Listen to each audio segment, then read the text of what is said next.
and use that as an example of where we might choose an estimator with better practical properties than one with better theoretical properties. So here's our tried and true gamma hat k, the sample autocovariance calculated as gamma hat k, where k is the lag, equals 1 over n, the sample size, times the sum of I equals 1 to n minus k of these cross products, xt minus x bar times xt plus k minus x bar, again, assuming a stationary time series. Now, this has a nice, or a not as nice, actually, theoretical property that this one's actually biased, that the expected value of gamma hat k is not equal to the population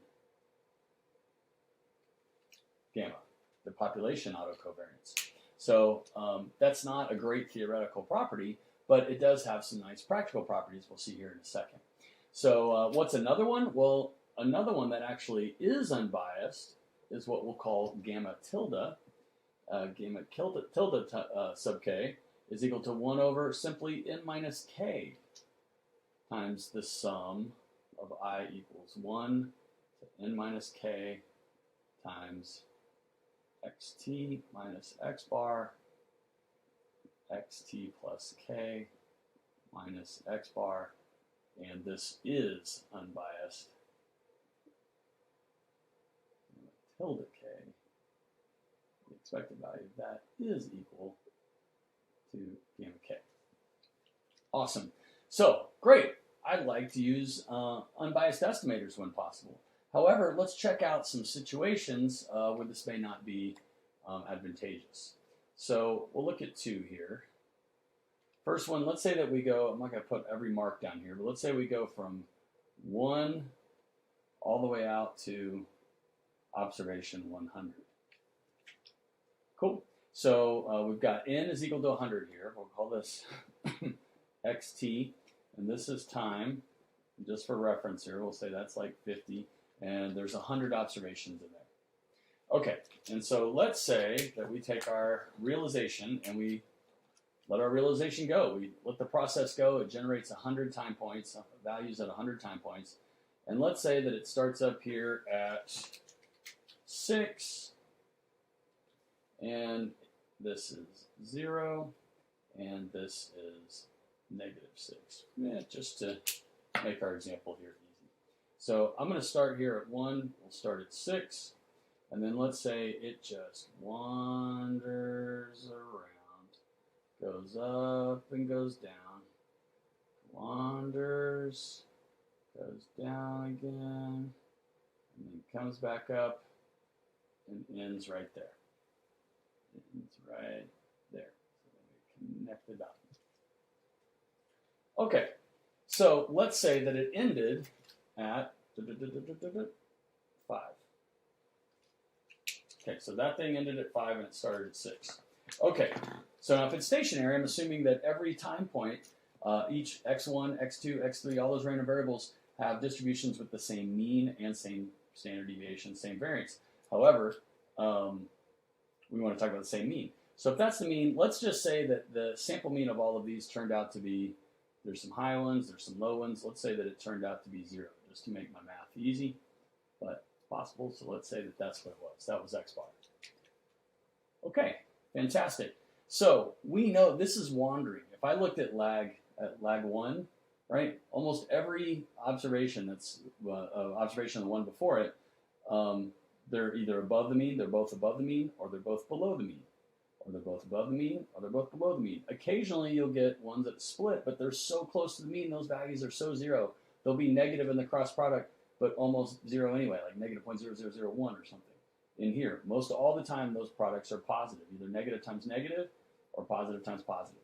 So we know that this ACF, the ACF will, of course, be 1 at 0. In fact, let's make this the covariance.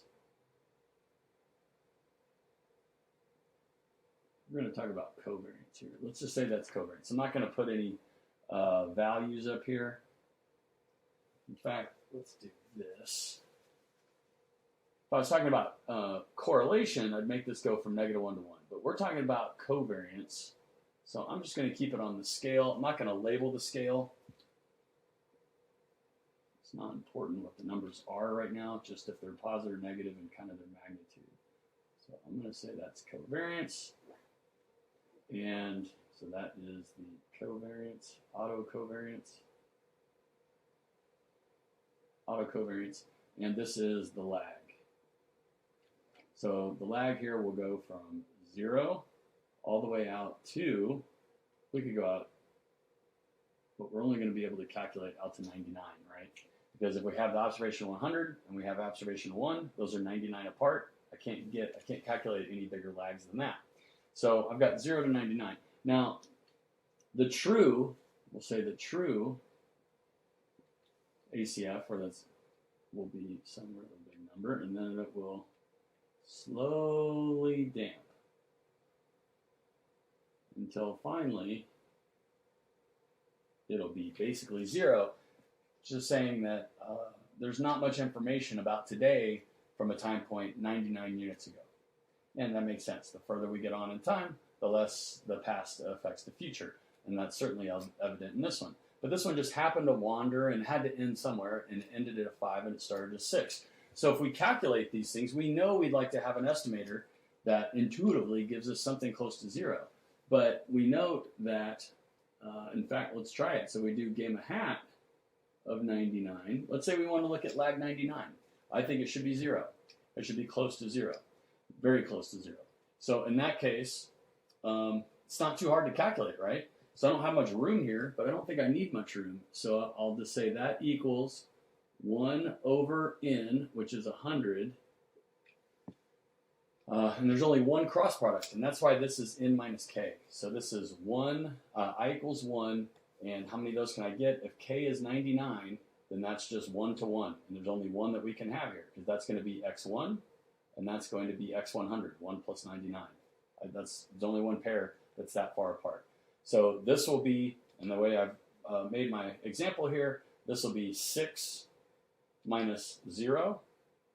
So 6 minus 0 is, of course, 6. And this will be 5 minus 0. That'll be 5.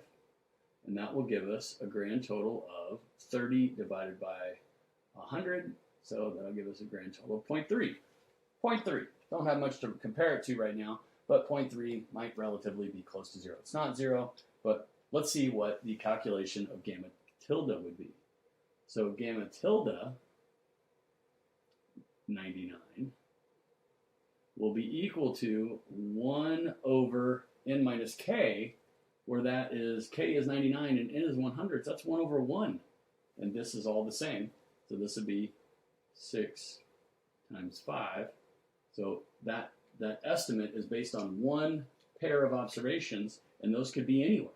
And so, and there's nothing to average them out. So that would be equal, of course, to 30. So just looking at it, this one, the unbiased estimator is not built to kind of force further back in time to become autocovariances to become really close to 0, to kind of converge to 0, because it just says, hey, whatever the last cross product is, that's my estimate. That's how I'm going to get my estimate of the autocovariance. So in this case, if it's just in this random case, it could be not only is it close to 0, it's really positive. It's not, or is it not close to 0? It could be really high, like 30. But let's say that I had another one, just to drive the point home. Is there's 1 and there's 100, just to show how dependent it is on just where this thing winds up. So again, if I had this as xt, and this is 6, and this is -6, let's say that that is 0. We'll set it up pretty similar. We'll just have it end in a different spot. It's got to wander somewhere. So right here, it starts there, and it wanders down like it did before. Wanders up, wanders down, and then it wanders up, and then it wanders up, and then it ends up wandering down. So it ends up right there. Okay. Well, same thing, right?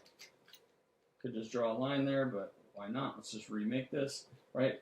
If this is the mean, let's say that's at x bar at 0, at lag 2, those points are almost always going to be below, or those two juxtaposed points are always going to be above. That's at lag 1.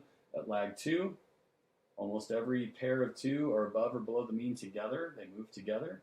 But eventually you get to lag 10, right? At lag 10, maybe it's here, here, here, but then you'll get some significant values on either side of the mean. So you'll start getting some of these positive cross products canceled out by some negative cross products, which is why that damps.